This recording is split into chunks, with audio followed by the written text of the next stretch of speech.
Hello guys, welcome to my channel. आज के video में हम फरवरी 2020 के करंट अफेयर्स डिस्कस करेंगे, जो हमारी last minute revision plan series का पार्ट है। ये हमारा वीडियो नंबर 5 होगा। इसमें हम फरवरी मंथ के मोस्ट इम्पॉर्टेंट 35 क्वेश्चंस डिस्कस करेंगे। और जो हमारा पहला इससे पहले वाला वीडियो था जनवरी 2020 के करंट अफेयर्स के लिए, उसको आप लोगों ने अप्रिशिएट किया। Thank you to all. Fine. और हमारे पहले भी जो इससे पहले की भी जो वीडियोस हैं, चाहे कि वो इंडेक्सेस के हों या हमारे इंपॉर्टेंट मिलिट्री नेवी और एयरफोर्स एक्सरसाइजेस के हों, उन सभी वीडियोस को आपने अप्रिशिएट किया। I am very thankful to you all people. Keep supporting like this. और मैं आप लोगों से एक बात ज़रूर कहूँगा कि ये करंट अफेयर्स पढ़ने के बाद, ये सीरीज़ पढ़ने के बाद, मैं अपनी क्लास में भी यही कहता हूँ अपने स्टूडेंट्स को कि आप लोग अपने एग्जामिनेशन हॉल से करंट अफेयर्स सेक्शन को लेके एग्जामिनेशन हॉल से डिसअपॉइंट होके लौटोगे नहीं। ये मेरा आपको प्रॉमिस है। आप लोग अगर ये सीरीज़ को प्रॉपर पढ़ के जाओगे अपने करंट अफेयर्स के लिए, तो आप लोग अपने एग्जामिनेशन हॉल से डिसअपॉइंट होकर नहीं लौटोगे, चाहे वो कोई भी एग्ज़ाम हो, कोई भी वनडे एग्ज़ाम हो। फाइन। बेसिकली CDS 2 के लेकर मैं बात कर रहा हूँ, बट करंट अफेयर्स सब सारे एग्जाम्स के लिए एक होते हैं। ठीक है। So without wasting much of our time अपनी पहली स्लाइड पे आते हैं। तो जैसा कि मैंने बताया, करंट अफेयर्स फरवरी 2020 के हम करंट अफेयर्स डिस्कस करेंगे। इंपॉर्टेंट 35 क्वेश्चंस, सिर्फ 35 क्वेश्चन है इंपॉर्टेंट। ओके। और क्योंकि CDS 1 का एग्जाम फरवरी में हुआ था, तो मेरे हिसाब से आपको जनवरी से करंट अफेयर्स पढ़ना चाहिए फॉर अ सेफर साइड। और अगर आप मार्च अप्रैल से पढ़ना चाह रहे हैं तो इट्स अ ओन चॉइस, मैं उस पर कोई क्वेश्चन मार्क नहीं लगाता। बट अगर आप सेफर साइड लेके चलना चाहते हैं तो जनवरी से अगर आपने पढ़ा हुआ तो बेहतर होगा आपके लिए। फाइन। क्योंकि फरवरी का पेपर जहाँ तक मेरे हिसाब से दिसंबर या जनवरी के फर्स्ट वीक में बन जाता है। सो मुझे नहीं लगता कि दिसंबर जनवरी का करंट अफेयर्स उन्होंने पूछा होगा आप लोगों के CDS 1 में। तो मेरे हिसाब से जनवरी से पढ़ना बेहतर होगा। बाकी आप लोगों को जैसा फीजिबल लगे आप लोग वहाँ से पढ़िए। ओके।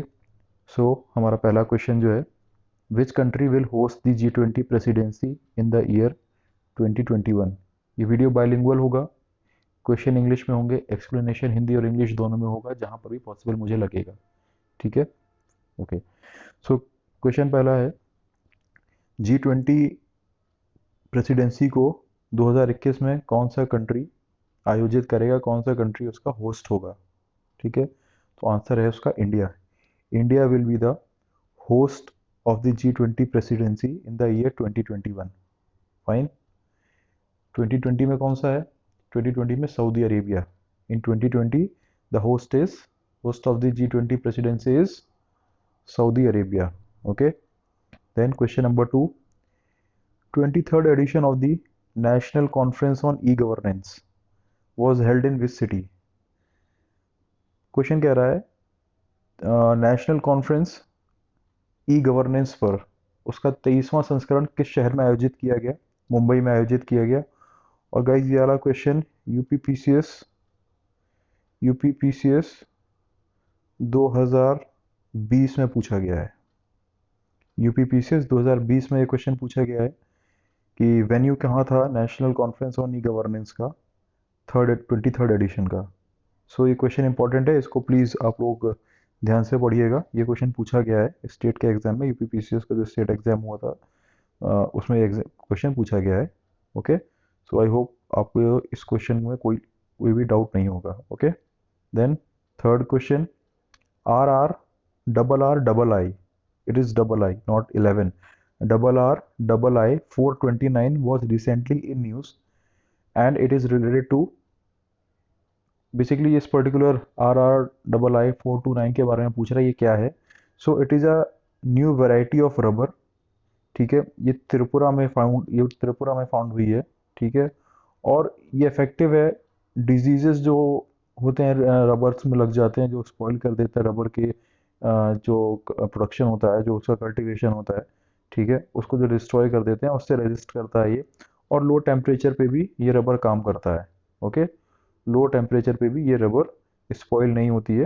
ये रबर की नई स्पीसी है, नया नया नया बाई प्रोडक्ट है इसका, नॉट बाई प्रोडक्ट।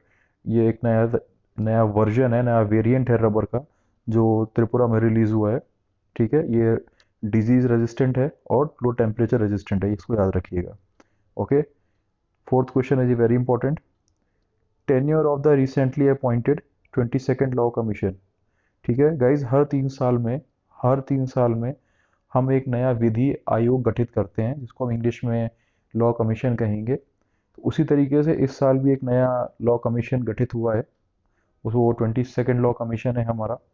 कितने साल के लिए? 3 इयर्स, मीन्स 2023 तक के लिए ये नया 22nd लॉ कमीशन अपॉइंट हुआ है। सबसे पहली बार कब बना था लॉ कमीशन? पहला लॉ कमीशन ओरिजिनली कब बना था? 1955 में फर्स्ट लॉ कमीशन बना था। Okay, fine. Okay, then moving on to next slide. Theme of the bio Asia summit 2020। Theme of the bio Asia summit 2020 कहाँ पर हुआ है? ये हैदराबाद में। ठीक है, बायो एशिया समिट 2020 जो हैदराबाद में हुआ, उसकी थीम क्या थी? उसकी थीम थी today for tomorrow. Today for tomorrow, इसको हिंदी में भी यही पढ़ेंगे।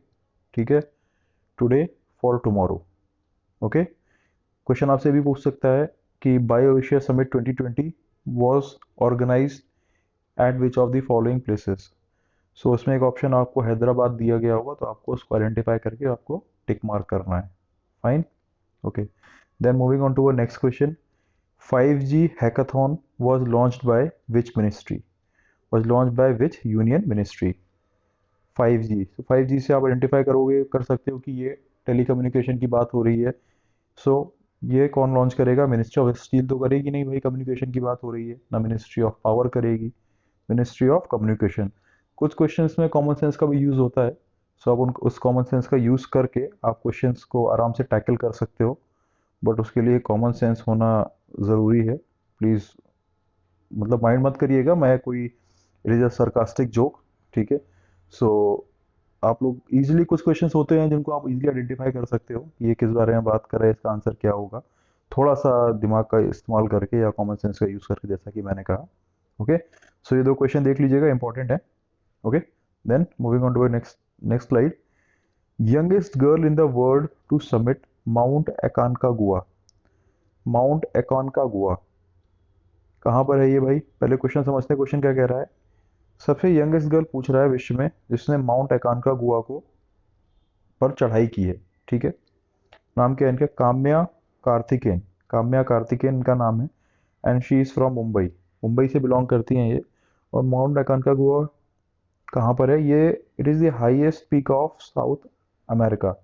हाईएस्ट पीक है ये साउथ अमेरिका का। और माउंट एंडिस का, Andes sorry, not mount Andes, Andes mountain का ये एक पार्ट है। ओके, सो याद रखिएगा, it is the highest peak of South America, mount Aconcagua. और इसको जो सबसे यंगेस्ट गर्ल है, सबसे युवा जो लड़की है जिसने इसको सबसे युवा युवती कह सकते हैं आप उसको, जिसने इनको क्लाइंब किया है इस पर्टिकुलर माउंटेन को, उनका नाम है Kamya Karthikeyan. Okay, fine. Then next question. Host of the 2021 Pacific Island summit कौन है भाई यहाँ पर? Japan. Japan is the host of the 2021 Pacific Island summit.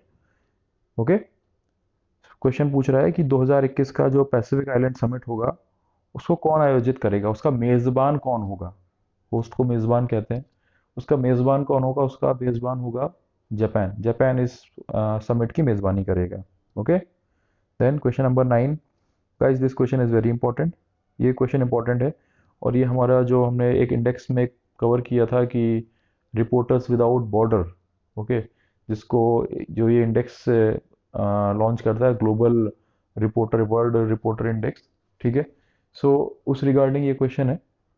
वहाँ से देखा जाए तो क्वेश्चन इंपॉर्टेंट है। PEN Gauri Lankesh award for 2019-2020 has been given to Yusuf Jameel. Yusuf Jameel को ये अवार्ड मिला है।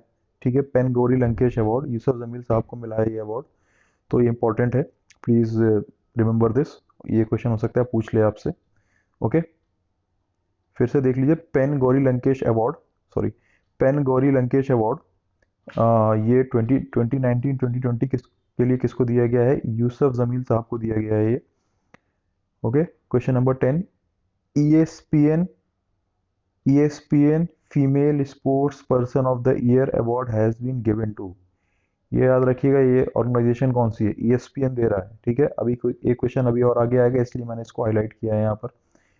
ESPN female sports person of the year award has been given to PV Sindhu. PV Sindhu को दिया है ESPN female sports person of the year award. Okay, fine. Then question number 11, according to रक्षा मंत्री Rajnath Singh, by which year the annual defence export will touch ₹35,000 crore. ठीक है, question कह रहा है कि रक्षा मंत्री जो हमारे हैं राजनाथ सिंह जी, उनके अनुसार हमारा जो एनुअल डिफेंस एक्सपोर्ट है, हमारा जो सालाना डिफेंस हम निर्यात करेंगे, वो 35,000 करोड़ रुपए को कब तक छुएगा. ये हमारा जो सालाना जो हमारा एक्सपोर्ट होगा, सालाना जो हमारा एक्सपोर्ट होगा डिफेंस सेक्टर में, वो कब 35,000 करोड़ के आंकड़े को छुएगा. तो कब छुएगा? 2024 तक.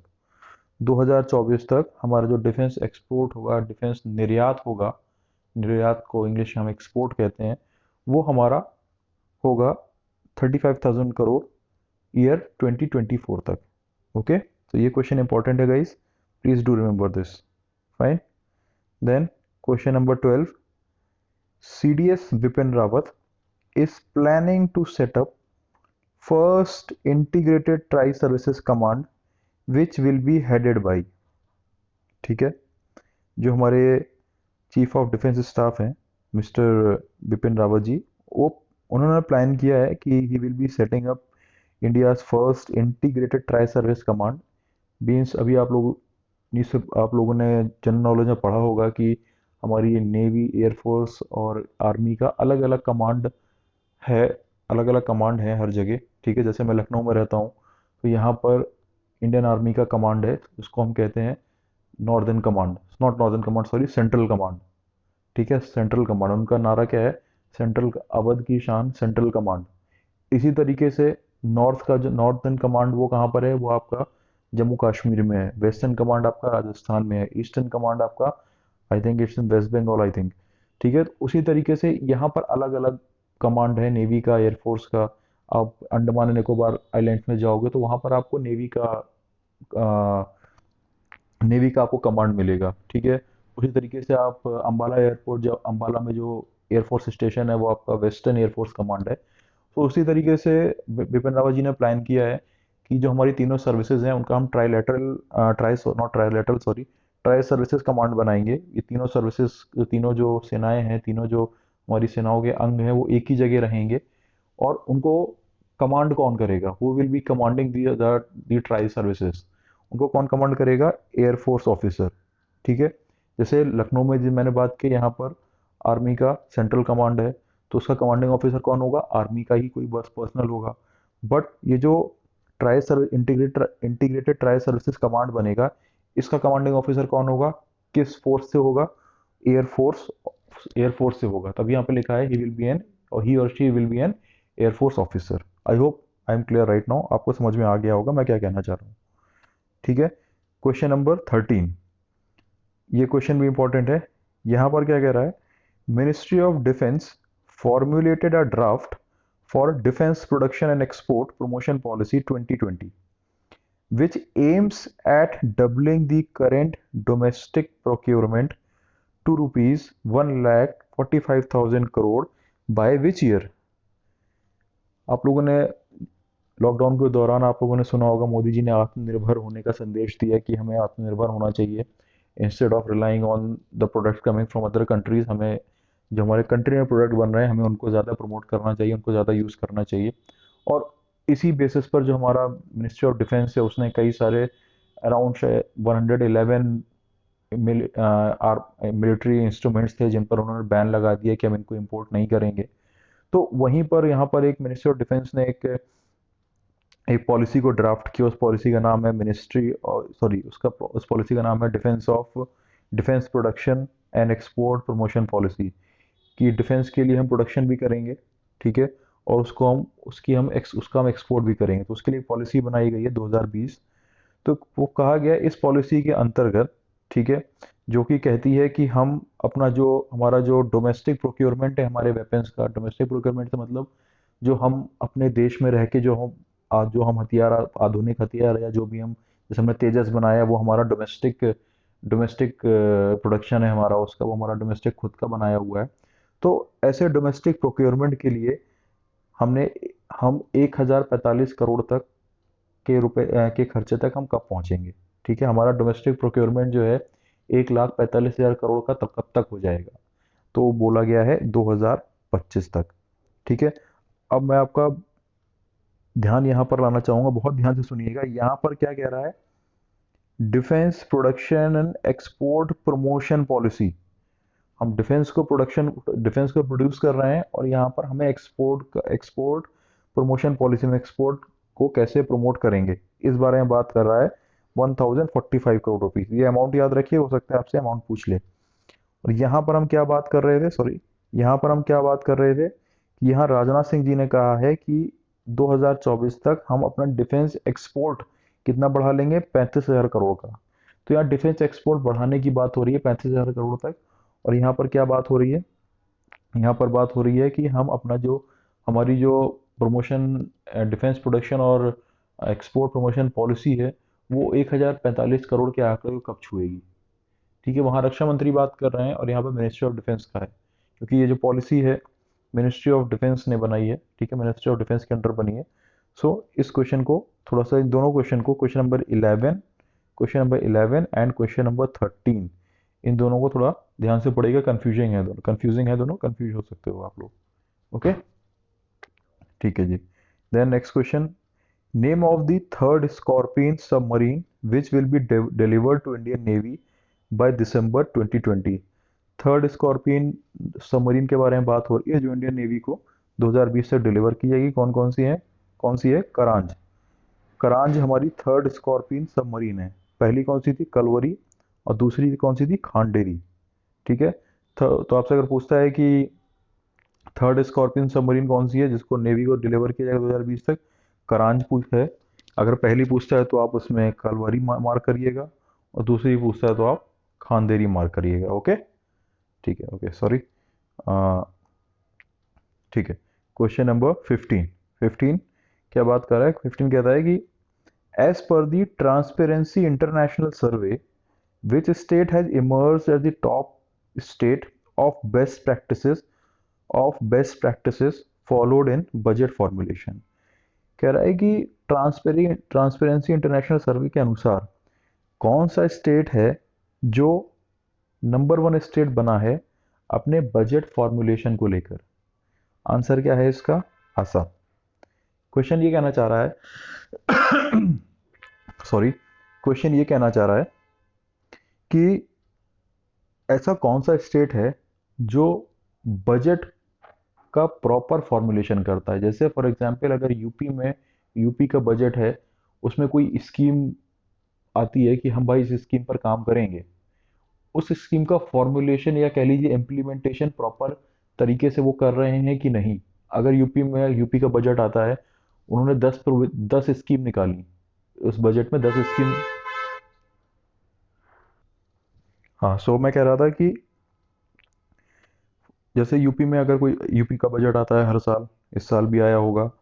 10 स्कीम्स अगर गवर्नमेंट ने बोला है, यूपी गवर्नमेंट ने, कि हम इन 10 स्कीम्स हम अपने इस बजट में रख रहे हैं। सो ये ट्रांसपेरेंसी इंटरनेशनल सर्वे क्या काम करेगा, ये देखेगा कि ये 10 स्कीम्स जो यूपी गवर्नमेंट ने डिक्लेयर की है, इसका प्रॉपर तरीके से फॉर्मुलेशन या कह लीजिए इम्प्लीमेंटेशन हुआ है कि नहीं। तो वही यहाँ पर इसने असम के बारे में बात किया है कि असम ने अगर अपने बजट में 10 स्कीम्स को बारे में बात किया है, तो उन्होंने इस 10 स्कीम्स को प्रॉपर फॉर्मुलेट किया है, उनका प्रॉपर इम्प्लीमेंटेशन किया है, उस पर प्रॉपर तरीके से उसको लागू किया है।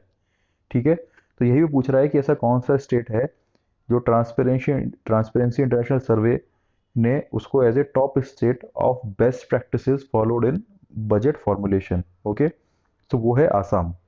ठीक है, question number 16 winner of the Dan David prize for her appreciable और commendable work in the field of population policies देख। पॉपुलेशन आजकल हमारे यहाँ, हमारे कंट्री को देखा जाए, एक काफ़ी ज़्यादा एक बर्निंग इशू है। पॉपुलेशन बढ़ रही है, हमारे रिसोर्सेज कम हो रहे हैं, लैंड कम हो रहा है, पानी कम हो रहा है। सो उस अकॉर्डिंग मुझे ये क्वेश्चन इंपॉर्टेंट लगा, इसलिए मैंने इसको यहाँ मेंशन किया है। सो विनर कौन है डैन डेविड प्राइज का, गीता सेन। ये क्वेश्चन का आपसे दूसरे एस्पेक्ट में से पूछ सकता है, Gita Sen who recently won Dan David Prize in which field। तो आपको पता होना चाहिए, she won this prize in the field of population policies. Okay, fine. Then moving on to next question, question number 17. First women to ever start, first women to ever start the Olympic torch relay. आप लोगों ने news वगैरह में देखा होगा कि या सुना भी होगा कि जब भी ओलंपिक्स वगैरह शुरू होते हैं तो ओलंपिक की मशाल होती है, ओलंपिक मशाल कहते हैं, जब ओलंपिक की शुरुआत होती है तब उस मशाल को जलाया जाता है जिस भी स्टेडियम में ओलंपिक होता है। ठीक है, सो उसी तरीके से टोक्यो ओलंपिक 2020 के लिए ये मशाल यात्रा शुरू की गई। तो इस मशाल यात्रा में, इस टॉर्च रिले में, इस टॉर्च जर्नी में फर्स्ट टाइम इस टॉर्च जर्नी को एक विमेन ने स्टार्ट किया। उस विमेन का नाम क्या है? उस विमेन का नाम है एना कोराकाकी। कौन है ये? She is a Greek shooter, she is a Greek shooter. ये ये ग्रीस जो कंट्री है वहाँ से बिलोंग करती हैं। She is a grease shooter. इनका नाम क्या है? अना कोराकाकी। सो ये फर्स्ट टाइम हो रहा है तो ये इंपॉर्टेंट है, प्लीज़ इसको देख लीजिएगा। जी, नेक्स्ट क्वेश्चन देखिए जिसकी मैंने बात की थी आपसे, जब हमने ESPN world sports women of the year का बात किया था। अब यहाँ पर देखिए क्वेश्चन नंबर 18 क्या कह रहा है? Laureus world sports women of the year कौन है यहाँ पर? Simon Biles. कौन है? She is a gymnast from USA, she is a gymnast from USA. वहाँ पर हमने क्या बात किया था? ESPN sports sports sports women person of the year. Okay, यहाँ पर हमने क्या बात किया है? फीमेल, सॉरी वहाँ पर क्या था? ESPN female sports person of the year. ठीक है, वो ESPN दे रहा था। यहाँ पर कौन बता रहा है? यहाँ पर कौन सी ऑर्गेनाइजेशन है? Laureus. Laureus is the word, Laureus is the organization which is giving the word sports women of the year to Simone Biles. She is from USA and she is a gymnast. So इस question को याद रखिएगा, important है। Winner of the national snooker championship in Pune, who is the national champion of snooker in India? Aditya Mehta. Question को ऐसे ही पूछा जा सकता है, Aditya Mehta is related to which of the following sports? तो आपको पता होना चाहिए he is related to snooker. Okay, fine. Then moving on to next question, question number 20. Union government announced to establish how many airports by 2024 under the उड़ान scheme? ठीक है, जो हमारी सेंट्रल गवर्नमेंट है तो उसने क्या प्लान किया है? उड़ान स्कीम को 2024, उड़ान स्कीम के अंडर 2024 तक कितने एयरपोर्ट्स को वो और इस्टेब्लिश करेंगे? तो 100 एयरपोर्ट्स को इस्टेब्लिश करेंगे और वो, ठीक है, 100 एयरपोर्ट इस स्कीम के अंडर और इस्टेब्लिश किए जाएंगे। ये उड़ान है क्या? उड़ान का फुल फॉर्म है, पता होगा आप लोगों को, बहुत सारे लोगों को पता होगा। और अगर नहीं पता है और आप सीडीएस का एग्जाम में बैठने जा रहे हो जो कि आपका 8 नवंबर 2020 को है, सो थोड़ा सा आपको, मेरे हिसाब से आपको एनालिसिस करना चाहिए कि आपको एग्जाम में बैठना चाहिए कि नहीं। ओके, सो उड़े देश का आम नागरिक। ठीक है, the full form of Udan scheme is उड़े देश का आम नागरिक। It is a regional connectivity scheme under ministry of civil aviation. एक रीजन कनेक्टिविटी स्कीम है, अलग अलग रीजन को कनेक्ट करने के लिए। जैसे फॉर एग्जांपल अगर लखनऊ में एयरपोर्ट नहीं होता तो लखनऊ में इस पर्टिकुलर स्कीम के अंडर एक एयरपोर्ट को इस्टेब्लिश किया जाता। लखनऊ से मान लीजिए फॉर एग्जांपल कानपुर में एयरपोर्ट नहीं होता, वहाँ पर एयरपोर्ट को इस्टेब्लिश किया जाता है स्कीम के अंडर। फिर लखनऊ से एयरपोर्ट के लिए, लखनऊ एयरपोर्ट से कानपुर के लिए इस स्कीम के अंडर प्लेन सर्विस अवेलेबल कराई जाती लोगों के लिए एक मिनिमम अमाउंट में। ठीक है, इसका लॉन्च कब हुआ था? It was launch in the year 2016। कोई भी इंपॉर्टेंट स्कीम है उसका लॉन्च ईयर बहुत इंपॉर्टेंट होता है। ठीक है, कब वो लॉन्च हुई है, किस मिनिस्ट्री के अंडर है। ठीक है, सो ये किसके अंडर है? Ministry of civil aviation. और कब लॉन्च हुई है? 2016 में। ठीक है, इसमें आपको, सॉरी जस्ट अ मिनट, इसमें आपको याद रखना है ये कब लॉन्च हुई है। कहाँ चला गया? सॉरी सॉरी सॉरी, हाँ जी, क्वेश्चन नंबर 20। 100 एयरपोर्ट्स इसमें इस स्कीम के अंडर है और ये लॉन्च हुई है 2016 में and it is under the ministry of civil aviation. 2016 में लॉन्च हुई है। Fine, okay. Then moving on to next question, question number 21। Venue of the 2020 winter youth Olympics, winner of the 2020 winter youth Olympic कौन है भाई? Winner Lausanne Switzerland, not winner, sorry, I am very sorry. Venue, venue पूछ रहा है कहाँ पर आयोजित किया जाएगा विंटर यूथ ओलंपिक 2020। एक जगह है स्विट्जरलैंड में, Lausanne. Lausanne is the place at Switzerland. वहाँ पर 2020 का विंटर यूथ ओलंपिक्स को ऑर्गेनाइज किया जाएगा। 2022 का विंटर ओलंपिक कहाँ पर होगा? Gangwon south Korea. 2022 का विंटर ओलंपिक होगा गैंगवॉन साउथ कोरिया में। ठीक है। 2022 का समर यूथ ओलंपिक गेम कहाँ पर होगा? Buenos Aires. Buenos Aires, it is the capital of Argentina. Capital of Argentina. 2018 का समर यूथ ओलंपिक कहाँ पर हुआ? 2018 का समर यूथ ओलंपिक कहाँ पर हुआ? इट टुक प्लेस इन डकार। Is capital of It took place in Dakar, capital of Senegal. So, 2020 Winter Youth Olympic, Lausanne, Switzerland. 2022 Winter Youth Olympic कहाँ पर होगा? Gangwon, south Korea. 2022 summer Olympic, याद रखिएगा, confuse मत होइएगा। विंटर की जब बात करेंगे, गैंगवॉन, W फॉर विंटर, और गैंगवॉन में भी W आ रहा है, ऐसे रिलेट कर सकते हो आप लोग। Okay. Then summer youth Olympic games कहाँ पर होंगे? Buenos Aires in Argentina. 2018 summer youth Olympic, Dakar, Senegal. Senegal is an African country. ठीक है। ओके फाइन, इनकी फुटबॉल टीम भी है। Fine. Okay. Then question number 22, Antah Pragnya 2020 was in news recently. It is related to, it is India's biggest, answer है इसका, it is India's biggest rural technical festival held in Telangana. अंधा प्रगन्या 2020, जो कि हालिया में खबरों में था, ये किससे रिलेटेड है?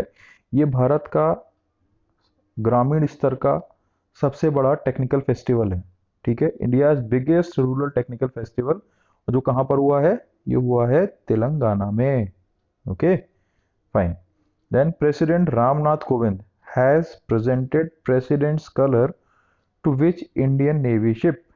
आंसर लिख लीजिए भाई इसका, INS शिवाजी। इंपॉर्टेंट है ये guys, this question is important, please don't ignore this. Okay, this question is important. Means president colour क्या होता है? It is a type of a flag जो प्रेसिडेंट देखते हैं कि भाई कमेंडेबल वर्क किसका है, किस, या उन तक नॉमिनेशन पहुंचाए जाते हैं, उनको पूरी हिस्ट्री बताई जाती है कि ऐसा ऐसा काम हुआ है। सो उसी चीज़ पर काम करते हुए, उसी चीज़ को एनालाइज करते हुए प्रेसिडेंट अपना colour they. It is a type of a flag, flag होता है ये, वो दिया जाता है। सो अभी किसको दिया गया है? ये INS शिवाजी को। Okay okay. Then question number 24, Chintalapudi lift irrigation scheme belongs to which state? Andhra Pradesh. ठीक है। Chintalapudi lift irrigation scheme belongs to which state? Andhra Pradesh. Okay. Chairman of the world gold council, chairman of the world gold council, Kelvin Dushnisky. Kelvin Dushnisky, he has been recently appointed as the chairman of the world gold council. Okay fine. Then moving on to question number 26, first green rated cricket stadium in India कौन सा है भाई? Motera cricket stadium, Gujarat, Ahmedabad में है ये। ठीक है। So first green cricket stadium in India, Motera cricket stadium, Gujarat. Chairman of the world gold council Kelvin Dushnisky. Chintalapudi lift irrigation scheme कहाँ से बिलोंग करती है? Belongs to the state of Andhra Pradesh. Okay. Question number 27, under Ek Bharat Shreshtha Bharat campaign, Ladakh along with Jammu and Kashmir has been paired with Tamil Nadu. अभी इस scheme के बारे में बात करेंगे, इसका कब, ये कब लॉन्च हुई है, किस बारे में बात करते हैं। Basically it is an interchangeable program between the two states. Okay, हम इसको डिटेल में देखेंगे, बट मैं भी आपको इसे बता देता हूँ शॉर्ट में। It is an interchangeable program between the two states, just just to know, just the two states to get familiar with the cultures and ethics of the two states concerned. For example अगर तमिलनाडु से इसको pair up किया गया है, तो तमिलनाडु के लोग Jammu and Kashmir और लद्दाख के लोगों का कल्चर जानेंगे, वहाँ का कल्चर जानेंगे, और लद्दाख और जम्मू एंड कश्मीर के लोग तमिलनाडु का कल्चर से वाकिफ होंगे। ओके। और भी कई कई सारे प्रोविजन हैं, बट मैं आपको शॉर्ट में बता रहा हूँ। उसी तरीके से पंजाब को पेयर किया गया आंध्र प्रदेश के साथ, उत्तराखंड को किया गया है कर्नाटका के साथ, हिमाचल को किया गया है केरला के साथ, दिल्ली को किया गया है सिक्किम के साथ, राजस्थान को किया गया है असम के साथ, उत्तर प्रदेश को शायद किया गया है मिजोरम और अरुणाचल प्रदेश के साथ। ओके, आप एक बार चेक कर लीजिएगा, उत्तर प्रदेश को शायद मेरे हिसाब से अरुणाचल प्रदेश एंड मिजोरम के साथ किया गया है। Okay fine. Then next question, question number 28, a city which hosted a cultural fair Vasant Utsav under Ek Bharat Shreshtha Bharat. एक जगह, एक शहर का नाम पूछा गया है जिसने एक कल्चरल फेस्टिवल को ऑर्गेनाइज किया, cultural not festival, cultural fair, मेला, ठीक, मेले को ऑर्गेनाइज किया। इसका नाम था वसंत उत्सव, ठीक है, अंडर एक भारत श्रेष्ठ भारत स्कीम। कौन सा है? गांधीनगर में ये वसंत उत्सव मनाया गया। तो अब ये एक भारत श्रेष्ठ भारत स्कीम है क्या, इसके बारे में जान लेते हैं। ये मोदी जी ने इसको 2015 में अनाउंस किया था। 140वीं बर्थ एनिवर्सरी सरदार वल्लभ भाई पटेल जी की थी, उस पर अनाउंस किया गया था इसको। और इसका फाइनल जो इसको इंक्लूड किया गया है यूनियन बजट 2016-17 में, जैसे कि मैंने बताया था जैसे आपको, to promote engagement and thereby understanding amongst the people of different states और UTs to ensure a stronger united united India है, सॉरी ये प्रिंटिंग मिस्टेक है थोड़ा सा, ठीक है, it's a typo error. So to promote engagement and thereby understanding amongst the people of different states और UTs to ensure a strong united India. हम अपने कंट्री के लिए क्या कहते हैं? यूनिटी इन डाइवर्सिटी, ठीक है, अनेकता में एकता। उसी की तर्ज पर ये स्कीम है कि हम लोग अलग अलग स्टेट्स में रहते हैं, तो वहाँ के लोगों को दूसरे स्टेट का कल्चर पता होना चाहिए, दूसरे स्टेट का कल्चर पता होना चाहिए। Just a minute. ओके, सो जैसा मैंने बताया कि आप जिस स्टेट में बिलोंग करते हो, जैसे फॉर मैं यूपी से बिलोंग करता हूँ, उत्तर प्रदेश से बिलोंग करता हूँ, बट मुझे तमिलनाडु का कल्चर नहीं पता। वहाँ पर जो भी फेस्टिवल मनाए जाते हैं या वहाँ पर कौन सा फेस्टिवल कब मनाया जाता है मुझे नहीं पता, ठीक है। सो वहाँ के कल्चर को जानने के लिए मुझे इस स्कीम के अंडर मुझे जानने को मिलेगा कि वहाँ का इस स्कीम का पार्ट बनना पड़ेगा, और मुझे जानने को मिलेगा कि भाई तमिलनाडु में कौन कौन सी कल्चरल एक्टिविटीज़ हैं जो इंटरेस्टिंग और जो मुझे जानना चाहिए। उसी तरीके से तमिलनाडु के लोगों को यूपी के बारे में पता चलेगा कि ओके, यहाँ पर मथुरा में एक जगह है, या यहाँ पर आ, आगरा है, यहाँ पर मौसोलियम है, यहाँ पर टेम्पल है। ओके, सो इस तरीके से एक भारत श्रेष्ठ भारत स्कीम काम करेगी, ठीक है। पेयरिंग इसी कुछ स्टेट्स के साथ हैं, अपने अपने स्टेट के साथ देख लीजिएगा। आप किसी और स्टेट से बिलोंग करते हैं, I am from UP, the person listening right now maybe some from other state, then you can go to the Google and you can find out with which state your state has been paired up। Okay, fine. Then question number 29, name the second Indian women to win a gold medal at the Asian Wrestling Championship। Okay, name the second Indian women to win a gold medal at the Asian wrestling championship. कौन है? Divya Kakran in 60 KG category. Divya Kakran in 60 KG category. Okay, second Indian women कह रहा है, second Indian women to win a gold medal at the Asian wrestling championship, Divya Kakran in 60 KG category. Category याद रखिएगा, आपसे category पूछ लेगा कि Divya Kakran who has become the second Indian women to win a gold medal at the Asian wrestling championship has won the gold medal in which category, तो आपको पता होना चाहिए 60 KG category. Okay, fine. Then next question, Sunil Kumar, not question, इसी का part है। Sunil Kumar wins India first Greco Roman Asian wrestling championship gold after 27 years, ठीक है।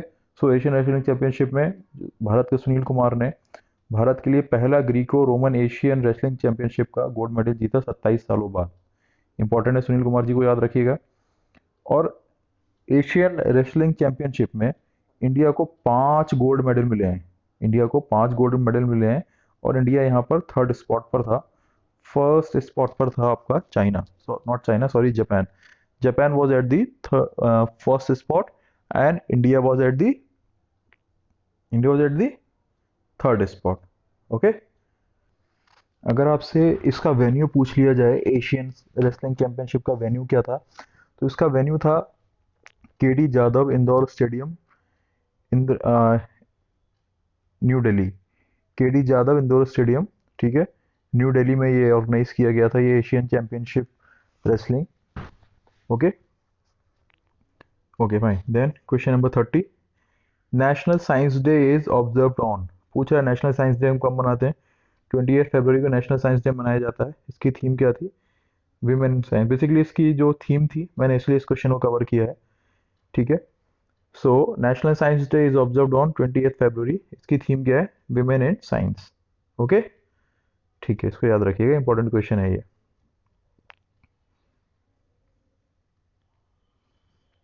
Then question number 31, who has been recently appointed as the new Central Vigilance Commissioner of India? Bharat के नए CVC का नाम पूछ रहा है। इनका नाम क्या है? Mister Sanjay Kothari. Central vigilance commissioner का अपॉइंटमेंट प्रेसिडेंट करते हैं। ठीक है। सेंट्रल विजिलेंस कमीशन को 1965 में क्रिएट सॉरी 1964 में क्रिएट किया गया था and it is an autonomous body.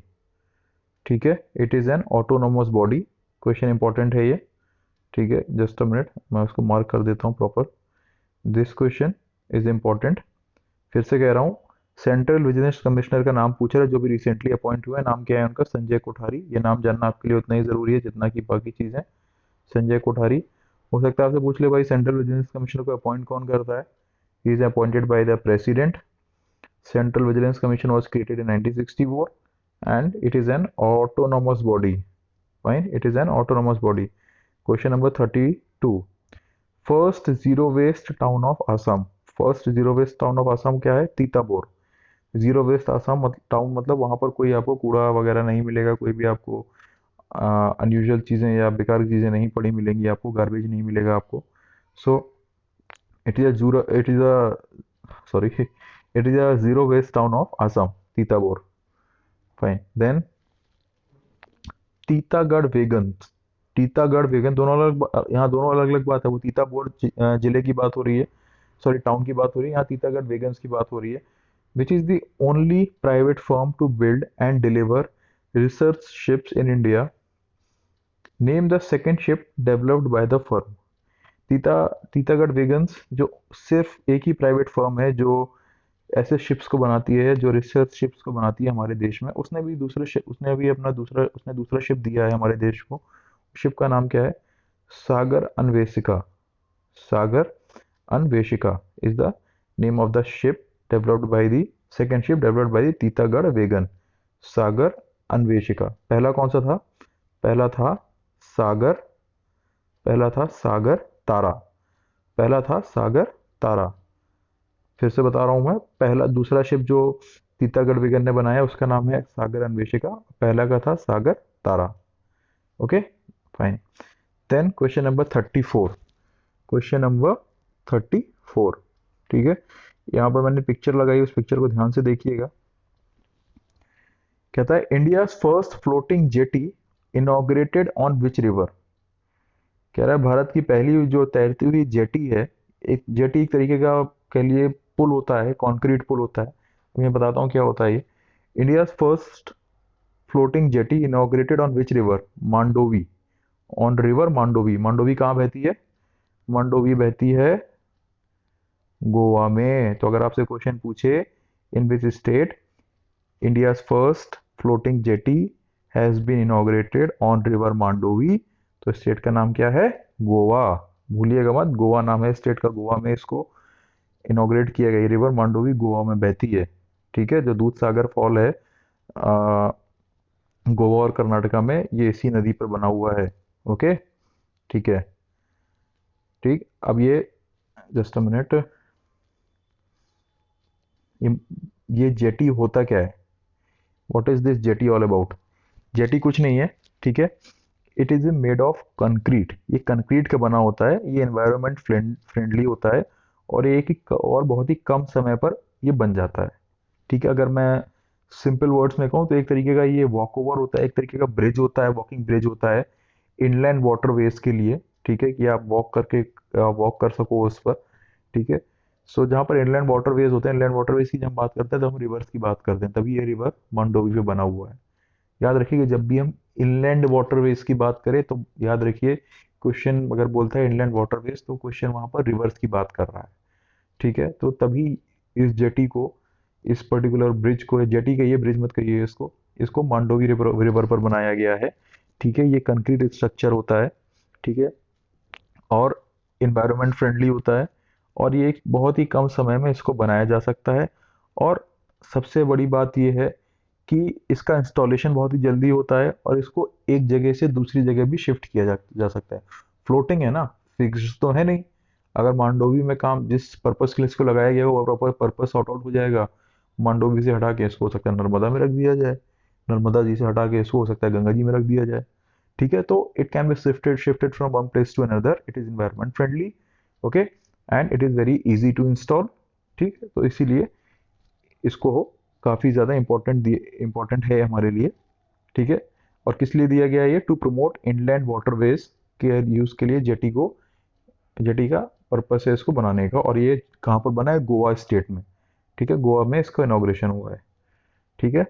Last question of this slide of this video, question number 35। Name the first Indian club to play in the AFC champions league. AFC champions league, Asian football confederation champions league, FC Goa, football club Goa, ठीक है। पहला Indian club पूछ रहा है जो हम AFC champions league होगी, Asian football confederation, जैसे इंग्लिश प्रीमियर लीग होती है जिसमें Liverpool, Manchester United, Manchester city, ठीक है, और आपके अलग अलग ये खेलते हैं वहाँ पर। उसी तरह टोटेनहम हो गया, ये सब वहाँ पर लीग में ये टीम्स हैं। उसी तरीके से एशिया की भी एक लीग होती है, उसको AFC नाम कहते हैं, उसका नाम AFC है, Asian football federation, sorry Asian football confederation champions league, ठीक है। सो उसमें पहला इंडियन क्लब है जो खेलेगा वो कौन सा है? FC गोवा। FC गोवा क्यों खेलेगा भाई? Winner of Indian super league, sorry again typing error, it is not Induan, it is Indian, it is an Indian winner of Indian super league. और इन्होंने किसको डिफीट किया था? जमशेदपुर FC को डिफीट करके ये विनर बने थे इंडियन सुपर लीग 2020 के। Okay, so guys these were the important 35 question.